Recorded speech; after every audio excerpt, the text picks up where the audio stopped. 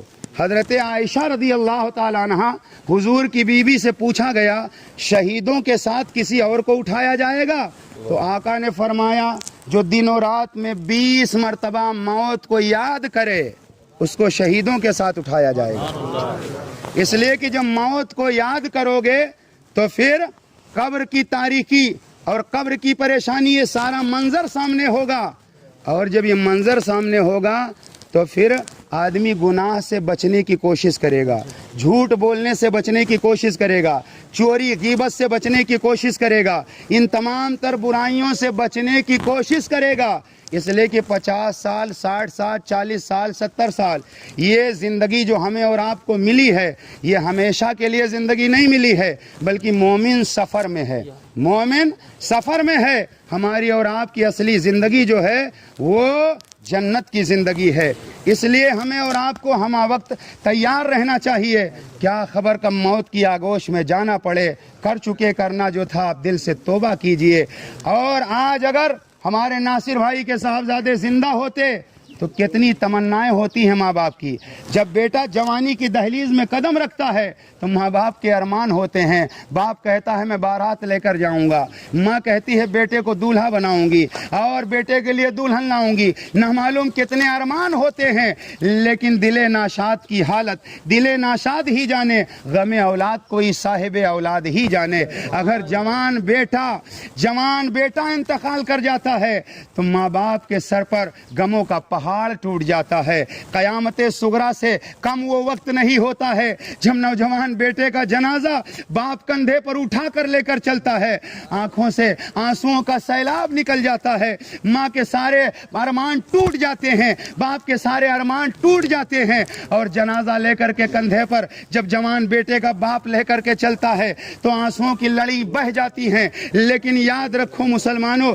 اس میں کسی کا کوئی قصور نہیں ہے، موت کا ایک وقت متعین کر دیا گیا ہے، اور موت اپنے متعینہ وقت پر آتی ہے، اور موت اچانک آتی ہے۔ حضرات ایک آپ کو ایسی بات میں بتانے جا رہا ہوں جو شاید آپ پہلی بار سن رہے ہو، اس بات کو مومن کی وفات نامی کتاب میں عبدالستار حمدانی نے تحریر کیا ہے حدیث کے حوالے سے۔ وہ بات یہ ہے کہ پہلے ملک الموت جب آتے تھے اور روح قبض کر لیتے تھے تو لوگ ملک الموت کو گالی دیتے تھے، لوگ اسرائیل کو گالیاں دیتے تھے، برا بھلا کہتے تھے، تو انہوں نے اللہ کی بارگاہ میں عرض کیا یا اللہ میں تو تیرے حکم پر عمل کرتا ہوں، تو حکم دیتا ہے تو میں روح قبض کرتا ہوں، لیکن لوگ مجھے گالیاں دیتے ہیں۔ تو اللہ نے فرمایا ملک الموت پریشان مت ہو، ہم ایسے ایسے مرض پیدا کر رہے ہیں، ایسے ایسے امراض پیدا کر دیں گے کہ لوگ تمہارا نام تک نہ لیں گے۔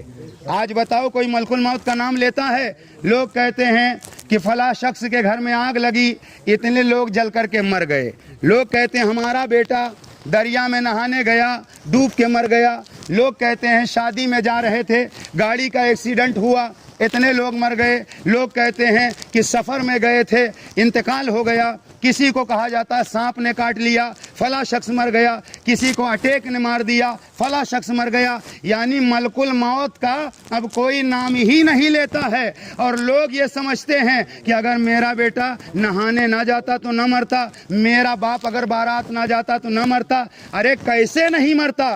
جہاں اللہ نے حکم دے دیا ہے کہ اس کی روح فلاں جگہ قبض کرنا تو وہیں پر اس کی روح قبض کی جائے گی، 1 انچ ادھر ادھر اس کی روح قبض نہیں کی جائے گی۔ سلیمان پیغمبر کا دربار لگا ہے، سارے لوگ بیٹھے ہیں۔ ایک نوجوان نے کہا حضور مجھ کو گھور گھور کر کے اسرائیل دیکھ رہے تھے، ایسا لگتا ہے میری روح نکال لیں گے۔ اور جب وہ چلے گئے تو حضرت سلیمان علیہ السلام سے اس نے کہا مجھے بڑی غور سے دیکھ رہے تھے، کیونکہ پہلے کھلم کھلا آمنے سامنے آ کر کے روح قبض کرتے تھے ملک الموت۔ تو حضرت سلیمان نے کہا کیا چاہتا تو؟ اس نے کہا یہاں سے میں بھاگنا چاہتا ہوں۔ کہاں جاؤ گے؟ کہا ہندوستان کی سرزمین پر پہنچا دو۔ حضرت سلیمان، قرآن میں ہے اس تفصیل میں نہیں جاتا، بس حضرت سلیمان نے ہوا کو حکم دیا، ہوا نے اپنے دوش پہ بٹھا کے اس نوجوان کو ہندوستان پہنچا دیا۔ جیسے ہی ہندوستان آیا ملک الموت آئے، روح قبض کر کے واپس گئے سلیمان کے دربار میں۔ سلیمان نے فرمایا کہ اے ملک الموت، ابھی ہمارے آدمی کو گھور گھور کر دیکھ رہے تھے، کیا وجہ تھی؟ تو سلیمان سے ملک الموت نے کہا مجھے اللہ نے کہا تھا اس نوجوان کی روح کو ہندوستان میں قبض کرنا، اور میں بار بار دیکھ رہا تھا تھوڑا سا وقت باقی ہے، یہ تو آپ کے دربار میں بیٹھا ہے، تھوڑا سا وقت باقی ہے، آپ کے دربار میں بیٹھا ہے، کہ اس نے خود ہی ہندوستان جانے کی خواہش کر دی۔ اور اے اللہ کے نبی جیسے ہی پہنچا فوراً میں نے مقررہ وقت پہ اس کی روح کو قبض کر لیا۔ پتا چلا اس فکر میں مت رہو کہ ہمارے باپ یا ہمارے بیٹے یا ہمارے بھائی فلاں جگہ نہ جاتے تو انتقال نہ ہوتا، یہ ہماری آپ کی بھول ہے۔ دنیا میں آنے سے پہلے ہی کہاں جائے گا، کیا کھائے گا، سب ماں کے پیٹ میں لکھ دیا جاتا ہے۔ ہمارے ناصر بھائی کی شہزادے کی اتنی ہی عمر تھی، لہذا عمر پوری ہوئی، وقت پورا ہوا، اللہ تعالیٰ نے حکم دیا، ملک الموت نے روح کو قبض کر لیا۔ ہماری اور آپ کی بھی زندگی کا وقت جب پورا ہو جائے گا تو ملک الموت روح لے کر کے چلے جائیں گے، اور جب ملک الموت روح لے کر کے چلے جائیں گے تو مومن کی روح، جو مومن ہوتا ہے اس کی روح کو الگ الگ مقام ملتا ہے۔ کسی کی روح کو آب زمزم کے کنویں میں جگہ ملتی ہے، کسی مومن کی روح کو آسمان اول پہ جگہ ملتی ہے، کسی کو دوسرے آسمان پر، کسی کو تیسرے آسمان پر، کسی کو چوتھے پر، کسی کو پانچویں پر، کسی کو چھٹے پر، کسی کو ساتویں پر، کسی کو عرش اعظم پر، کسی کو مقام اعلیٰ پر، اور کسی کو اور بلند مقام پر جگہ ملتی ہے۔ لیکن فاسق و فاجر مرتا ہے، گنہگار مرتا ہے تو اس کو الگ الگ نچلے درجے میں، فاسق و فاجر، مشرک و کافر تو مقام سجین میں سب سے نچلے طبقے میں، کسی کو پہلی زمین پر، کسی کو دوسرے زمین پر، الگ الگ۔ اور کافر کی روح کو قید کر دیا جاتا ہے، قید کر دیا جاتا ہے۔ اس لیے چھو منتر کے چکر میں نہ پڑو، بابا لگ گئے ہیں اور فلانے بھوت ہیں۔ ارے جب اس کی روح قید خانے میں ہے تو وہ کہاں سے آ گیا، وہ کہاں سے آ گیا؟ اس ڈھکوسلے میں نہ پڑو، ایمان خراب نہ کرو۔ کافروں کی روح کو قید کر دیا جاتا ہے، مومنوں کی روح کو آزاد کر دیا جاتا ہے۔ اس لیے مومن کی روح آتی جاتی رہتی ہے۔ اور حضرت مالک بن دینار ہر جمعرات کو مغرب اور عشاء کے درمیان 2 رکعت نماز پڑھ کر کے نبی کی امت کے مرحوم کے لیے ایصال ثواب کرتے رہتے تھے۔ ایک دن آقا کی زیارت ہوئی، آقا نے فرمایا ہم تمہارے شکر گزار ہیں جو ہماری امت کے لیے ایصال ثواب کرتے ہو۔ حضرات پتہ چلا ہر جمعرات کو ایصال ثواب کرتے رہے تو اس کی برکت سے مصطفیٰ کا دیدار ہو گیا، نبی کی زیارت ہو گئی۔ اس لیے ہر جمعرات جمعہ کو مرحومین کے نام ایصال ثواب کیا کرو، قبرستان جایا کرو، فاتحہ پڑھا کرو اور ایصال ثواب کیا کرو۔ اللہ تعالی ہم کو سب کو عمل خیر کی توفیق عطا فرمائے۔ جو کچھ بیان ہوا اس پر عمل کی توفیق عطا فرمائے۔ کھڑے ہو